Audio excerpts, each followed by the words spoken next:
Well, when I was little, they didn't have classes for 18-month-olds. This is a very new concept for the dance world, to start dance in extracurricular activities at a very young age. Okay, right. So, like, you held a conference. What do you call that you did with the other daycare programs? The PreSchool Vendor Expo. Okay, so just so that people know what we're talking about, because I have a question about how that works, but, like, what was that? So the PreSchool Vendor Expo was an event where I brought together other vendors like Tiny Toes Dance. We brought in soccer, martial arts, art classes, yoga, and we all came together in one place and invited all preschool directors, every open gym, anyone who has a school where they host programs to come in for their students. We invited them all to come meet us.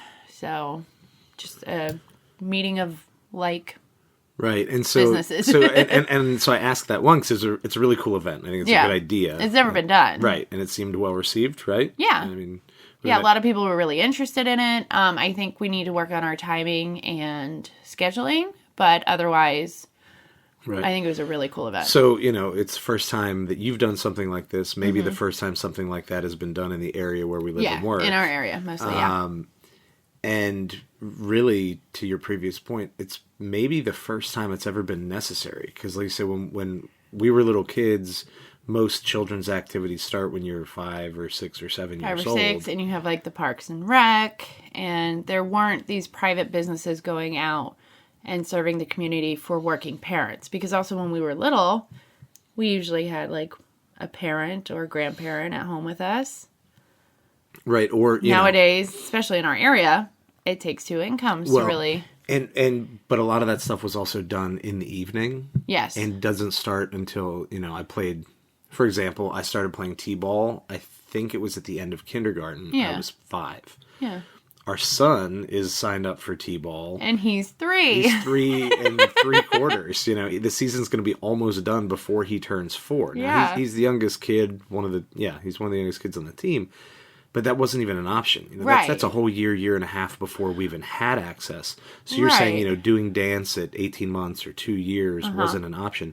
No. Obviously, for business, it's good because you're increasing the number of, clients and students and the rest. But do you think, developmentally, like, is it helpful? Would you be a better dancer today, or do you think that you would have advanced more quickly if you had started when you were 3 instead of when you were 5? I don't know if I would have advanced quicker. I think what dance offers at kids this age, at a younger age, at 2 and 3, and even at 18 months, it's a lot of basically like physical therapy. So dance is great for students who walk on their toes a lot, because then that shortens their Achilles. So when you're doing dance, you also learn how to stretch your Achilles. So kids that are pigeon-toed, we work on turning out our legs. So there's a lot of different aspects of dance class that relate to the growth of a child physically. Okay, so almost like... It's almost like a PT. Yeah, I was going to say... like a physical therapy way, but in like a fun aspect of it. But like, of course, you're also still learning musicality, exploring the way your body works, being comfortable in your body. And it's also like a social interaction. Yeah, I mean, kids are, if nothing else, and I mean, I think it sounds like they're getting a lot of other things, but you are getting the group dynamic, you're paying attention, you listen to the teacher, you know when to take turns, plus all the physical coordination, plus your actual physical fitness and body control. Right. Like, there's a lot of things that happen there. Think outside of your business, because I don't want you to say, like, of course I want more people, because there would be more money. Like, do you think that more kids should sign up? Yes. For, say, soccer or martial arts that young? Yes. Or is it a kid-by-kid decision? I mean, it's always a kid-by-kid decision. Obviously, every kid is different. If you had to say most people should, or most people should consider but be cautious, or, like, how strongly do you believe in starting these kind of activities when a kid's 2 or 3? I think they're a great activity for young kids. I think the way that our school system is set up for when they do get older, it helps them work on, being in a different teacher's classroom. That aspect of, like, listening to other teachers. Right, It works with following directions. It also allows them a physical education. Right. We work on counting. I mean, our classes do a lot. We work on counting and numbers and colors and left and right. Left and right. Yeah, I mean, it's a lot of coordination. I think extracurricular activities are really good, especially organized like sports. I think they're really good for a child's development. Yeah. And I think, in the setting you're doing this in preschools and daycares is probably ideal if it means that they're having good classes through through whatever the program is. But then if they're also using the freed up time in the evening to have quality time with your family. Oh, that's the big aspect of it. Yeah. Like being working parents, when I pick my kid up or our kids up from school, I got to make dinner. I got to, bath and bed, and there's a lot going on. Like, I don't want to have to worry about picking them up, running them here, running them there, and I remember not spending that time with them. Yeah. I remember eating a lot of, like, peanut butter and jelly sandwiches before rushing off to a practice. Right? I can't tell you how many football or baseball. How many, like, chicken nuggets or hamburgers I've shoved down my throat on the way to a rehearsal or a practice because there's literally just no time. Yeah, I used to, a lot of times, especially when I was younger, my mom would, like, pick up from, say, football practice, and one of my friend's parents would drive us there. Yeah. But that would mean that I would have a peanut butter and jelly or something like that in my bag from the morning on. Yeah. Because I maybe didn't go home at the end of it. I was at a babysitter. I went to the friend's house. And that's more stress, too, though. Like, figuring out who's going to pick up your kid, or when you have multiple kids, where's one going to go while the other one's going there? Or they both have activities. How are you going to get to multiple places around the same time?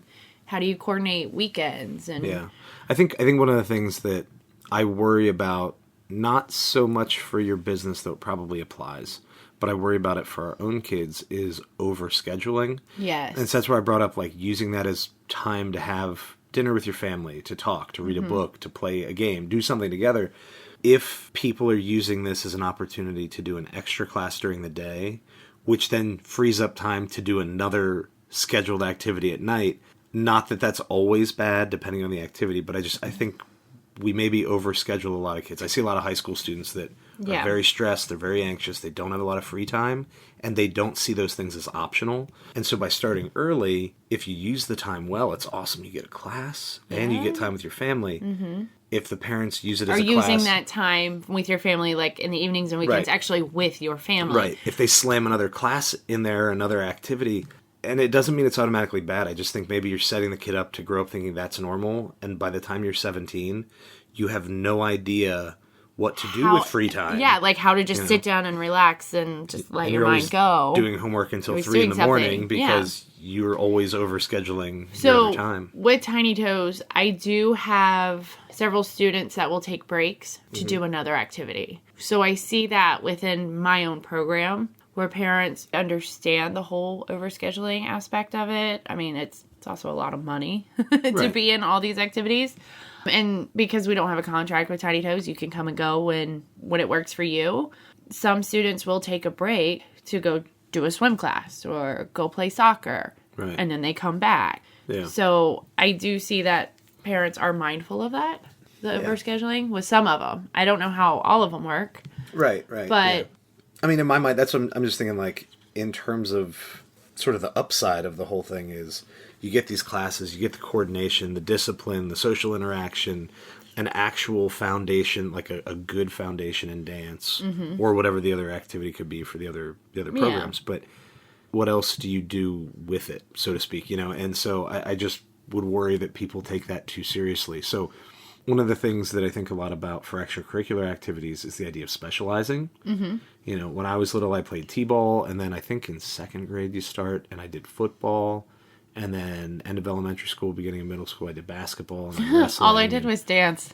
Literally, all I did was dance. and there's a lot of research that goes into pointing out that since most people don't end up being professionals in what they do. So in this case, like, you'd be the exception, right?